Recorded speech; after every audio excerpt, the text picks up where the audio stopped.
All right, let's dive into some examples of base structures you can employ with clients who have a strength-based goal. And pretty much exactly as Mark showed and discussed, these are very much just guides, and we're trying to help you form the foundations to guide your prescriptions. And a strength-based goal can mean a lot of things.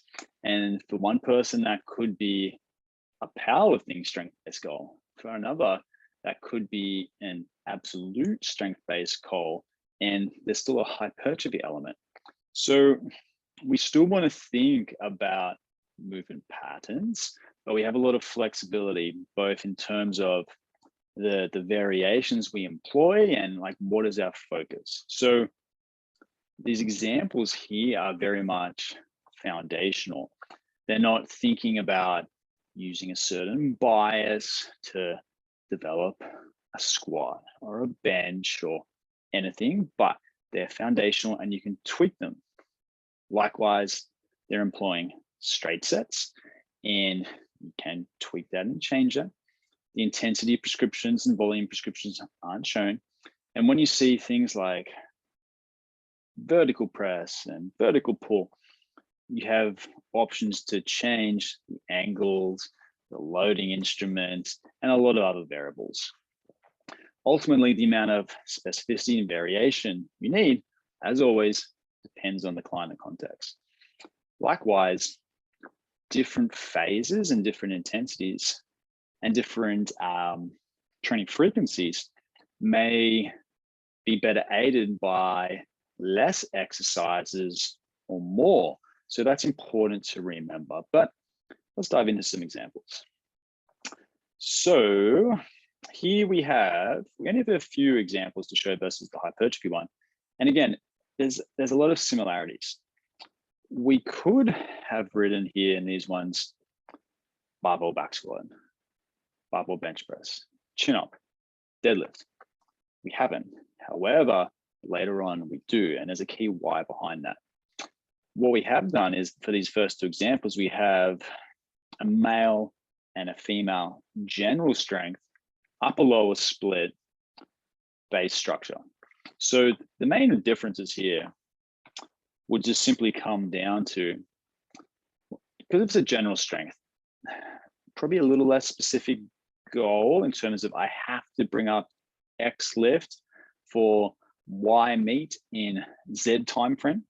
So we might be throwing a bit more hypertrophy. It depends. And commonly, different sexes may, not always, naturally default or prefer training certain movements and muscle groups on certain days. So that's just why here we've got a lower body day first for females and an upper for males. Could you do the reverse? Absolutely.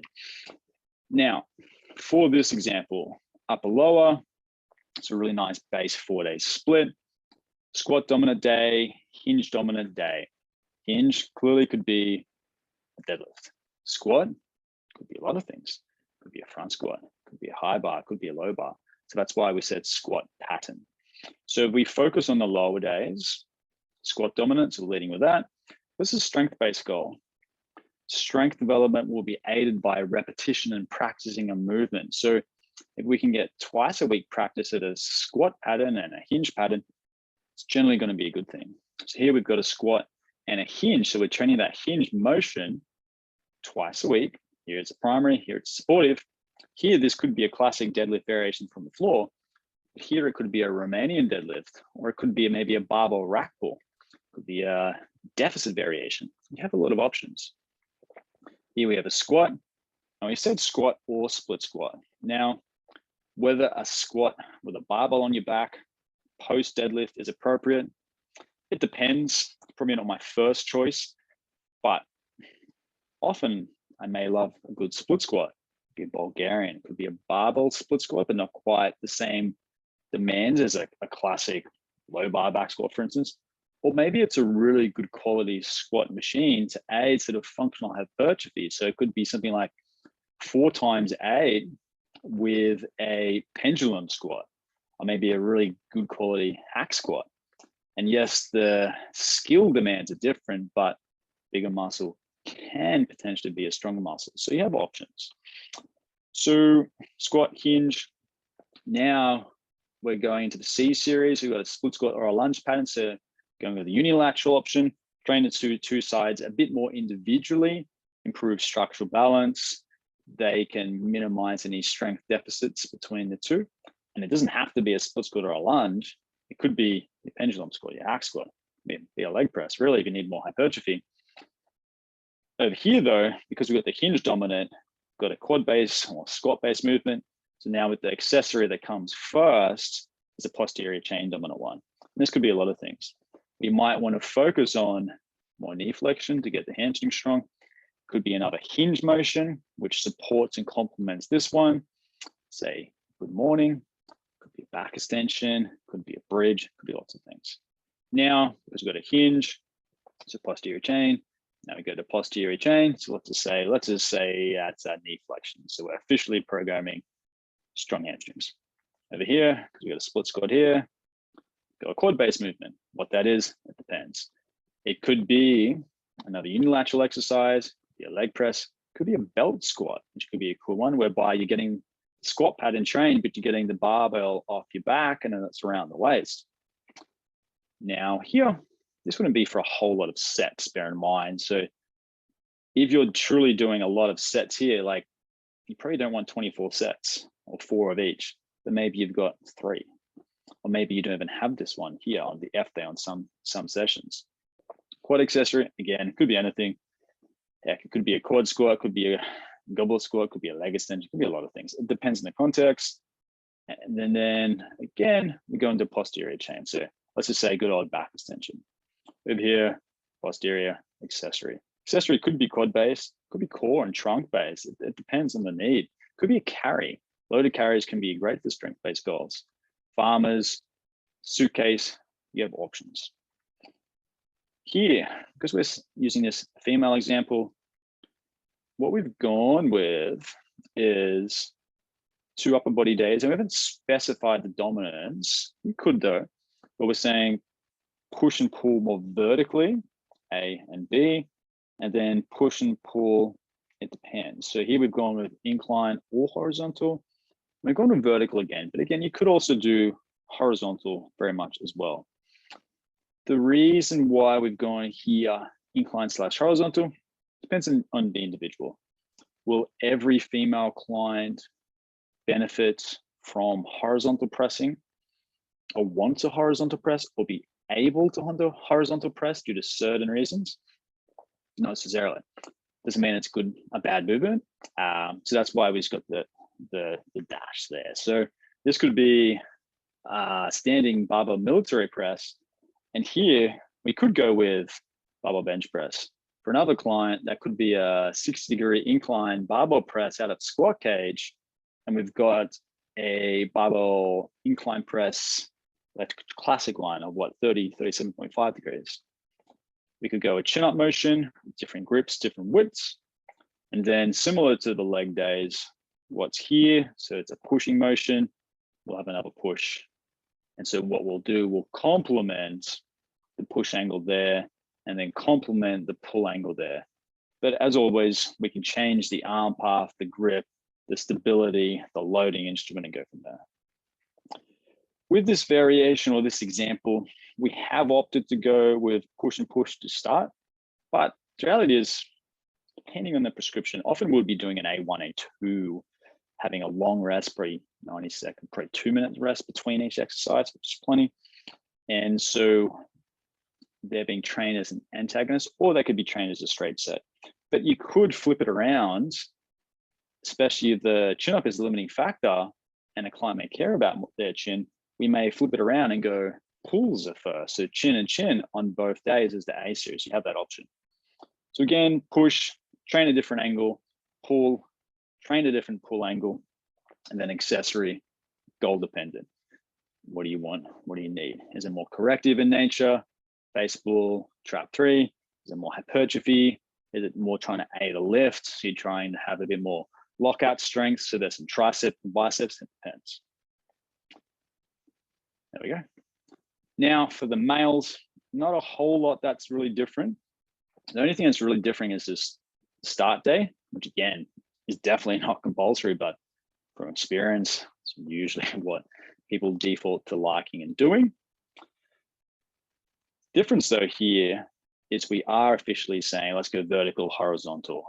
But again, vertical still can mean more of an incline and the angle can vary. Likewise, horizontal doesn't just have to mean flat, it can mean horizontal-ish. Likewise, a dip pattern can be a great movement, but again, where would you throw that in? You could do a lot of different things. Pull and pull, so a lot of strength-based goals. If you're doing 6 reps and below, doing a seated machine row for 5 reps, 4 reps, yeah, it could work. Is it ideal? Maybe not. So that's why with a lot of these examples, we've got a pull that's more vertical. So a chin up is very much a very nice relative strength exercise, which is why we're throwing that in.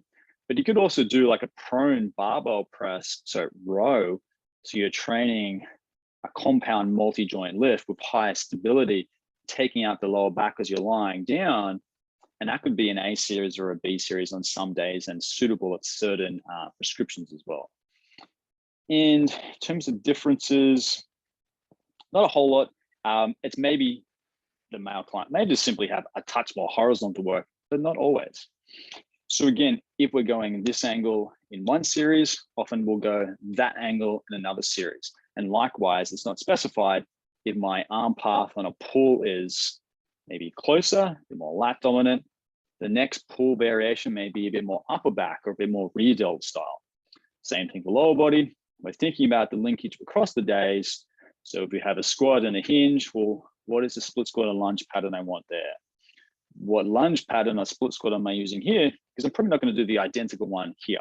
So that's how we can work down it as we go. And here I just said accessory or carry. The reason why I didn't officially put that into an example, just because from experience, not every client may want to challenge their grip or bit up their hands to a greater degree.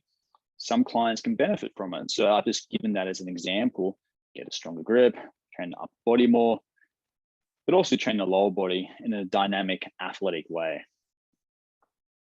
Oh, too far. All right, unisex now, it's easier. So we have 2 3-day splits. So here we've got, again, general strength. Over the page, we're gonna say powerlifting. So now we're doing 3 days. Obviously things are getting compressed. We have more potential things we're trying to squeeze into a single week. So we want to think how best would that work? Within this general unisex example, we have a squat, a push, and a hinge or lower body, usually a pull-based motion. That could be, yes, barbell squat, pick your poison, what do you want? Pick your push, pick your hinge pattern. Could be a deadlift, could be a sumo, could be a trapper, it depends. General strength, you do what you want within reason. And now we want to think, okay, well, what are the supportive exercises? So we want to think about how does that complement this guy, but how does it complement in terms of other days? So here we've gone squat push. That shouldn't impact the push pattern here, but we might train a different variation. Maybe it's horizontal here and incline or vertical there. Squat here shouldn't really be impacted by the push there. Likewise, we've gone with the hinge, it's been thrown in the C series. So it could be just a nice RDL or Romanian deadlift or a good morning. Yes, we could make a justification. There's more complexity, so you could do it in the B series, but maybe that's not going to have the same global fatigue and residual tax as opposed to doing them in a different order. So here, we're also going to say a pull upper. So again, it could be a chin, it could be a pull up with a wider grip, it could be a pull down as well. Depends on the goal, the needs, the prescription, etc. So it's the same thing. We're just compressing it and we're just trying to work with the different things. So we're thinking priority exercises, key supportive, and then what will complement it. And because we don't have a hinge in the B, I don't love that, but you can also only do so much. And that's the challenge about training less, is something has to give and something has to go down lower in terms of exercise order. And so what you could do if you're not getting that secondary hinge or posterior chain exercise, you could just do a bit more of it elsewhere. So here we see posterior accessory, posterior accessory, but maybe I'm doing a bit more posterior accessory there because strong posterior chain is very much a desirable quality. You want to stay healthy and have good posterior chain from an aesthetic standpoint, but from a performance standpoint as well. So it could be a back extension, could be a reverse hyper. You have options. Powerlifting, a little different, but not in some other ways. So 3-day split, different to a 5-day split. So maybe there is a higher need, or often there may be a high need for a few more exercises. If it was a 5-day split, you might only have some protocols that phases 3 or 4 exercises on a single phase. So when we see 6 exercises here, again, example. Here, the other difference is because of the sporting demands, we've opted to say squat, bench, deadlift, bench, squat. That could be a chin. In hindsight, I probably would have written a chin. And then we've got a hinge in here.